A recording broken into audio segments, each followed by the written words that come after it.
Hey guys, it's Beth with Mountain Spring Homestead, and today we're taking a break from processing chickens and I am working on these pears. I have a box that I forgot about and they've got some fruit flies. So those ones we are going to be putting through our freeze dryer. These newer pears here, we are taking the skins off and chopping them up, and we are going to can those today in some apple juice with cinnamon. And then I'm also going to attempt to make some pear vinegar. So let's get started. First thing we're doing is removing the skins from all of our pears here, and then we're gonna chop them up and fill this bowl here that is just cold water and lemon juice so that our pears don't get brown while we're getting them all peeled. I've got my jars heating up over here, and then I've got some apple juice that is also heating up here because I'm using apple juice instead of a simple syrup or water to can our pears today. And so we're just gonna get this done real quick. So I'm saving the cores and the skins and filling this half-gallon jar here because this is where I'm going to make the vinegar. And then once this is full, I'm gonna put all my cores and peels here, and we're gonna give the rest to the chickens.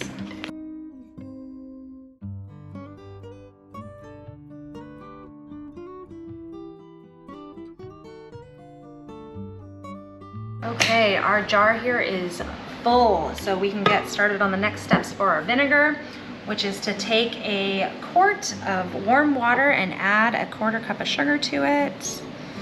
That way the sugar dissolves. And then we're just gonna pour this over the top of our pear scraps.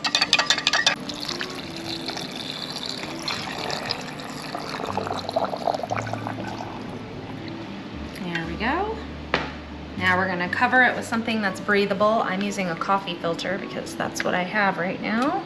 I'm just gonna put my rim around it. And then I'm gonna store this in the pantry for about a week, and then we're gonna strain off the liquid and then just put it back in the pantry for about 6 to 8 weeks. The longer you let it ferment, the stronger the vinegar is going to be. All right, our next step is we are going to strain these pears, and then we're going to add them to our warm apple juice, bring it up to a boil, and boil them for 5 minutes because we are hot packing our pears today. So I'm canning these in apple juice today. So I'm gonna put my pears in this warm apple juice that I've had warming up on the stove here. Careful not to splatter it everywhere.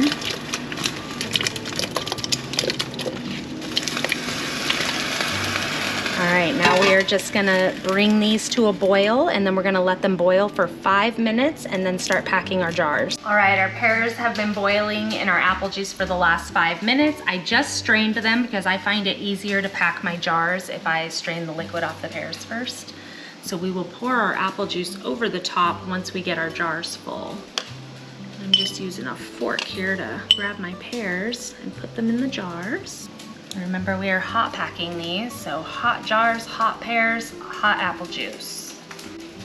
Okay, and I get the jar about halfway full, and I add a little chunk of cinnamon stick. Not a full cinnamon stick, it's just a piece of one, because a full cinnamon stick would be a little too much, I think, for pints.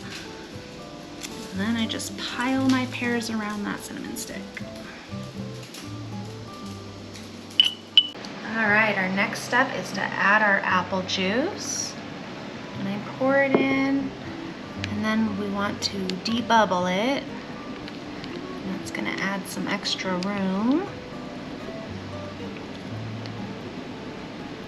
And then pour a little bit more on top. You wanna leave a 1/2 inch of head space. There we go.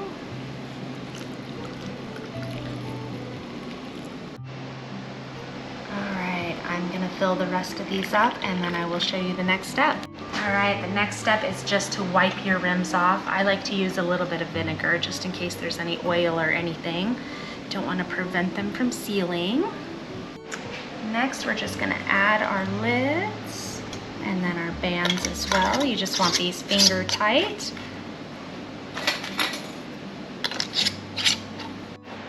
Okay, next I'm just going to fill my canner, and we are water bath canning these today, and I'm actually using my pressure canner as a water bath canner. We're going to get this filled up, and then we're going to process these for 20 minutes since they're pints, but if you live above 1,000 feet, you want to adjust your time. I am above 1,000 feet, so I'm going to actually process mine for 25 minutes.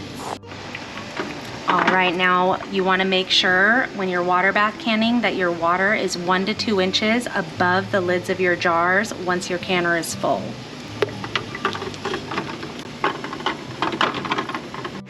All right, while our pears are processing in the canner, I'm gonna cut these pears up into slices and we're gonna put them in the freeze dryer. I'm not taking the skins off of these, I don't care. I eat the skins anyway. All right, we got our pears all cut up. This is the last of them, we're finally done. I'm gonna strain these and then I'm just gonna spread them out on our freeze dry trays and get that started. We still got about 15 minutes left on our canning over there. And then we'll pull those jars too so you can see those. Ooh, I bet these would taste good with like cinnamon sprinkled on them too. It's fall. I am all about cinnamon in the fall. This is my favorite time of the year. Until it gets too cold. I'm not a fan of the snow. A little bit of snow during Christmas I'm great with, but it tends to linger on for months and months and months. That ended up being the pretty perfect amount actually. It filled all 4 trays. I'm pretty impressed with that. Okay, I'm gonna put these in the freeze dryer and get them started. All right, our canner is done. Oh, look at those beautiful pears.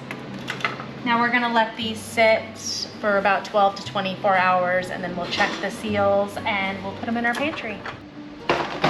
Our freeze-dried pears are done. I love freeze-dried fruit. The texture is nice and they're always super sweet. I'm just gonna store these in a mason jar with an oxygen absorber. We like to snack on these fruits during the week. Also, our canned pears are done. Look at how great those turned out. All my jars sealed. I like to store them without the rims on them. You want to make sure they sealed real good and that you don't have a false seal. But look, beautiful.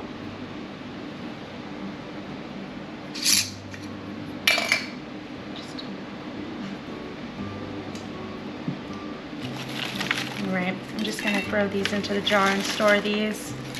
We'll see you in the next video, guys.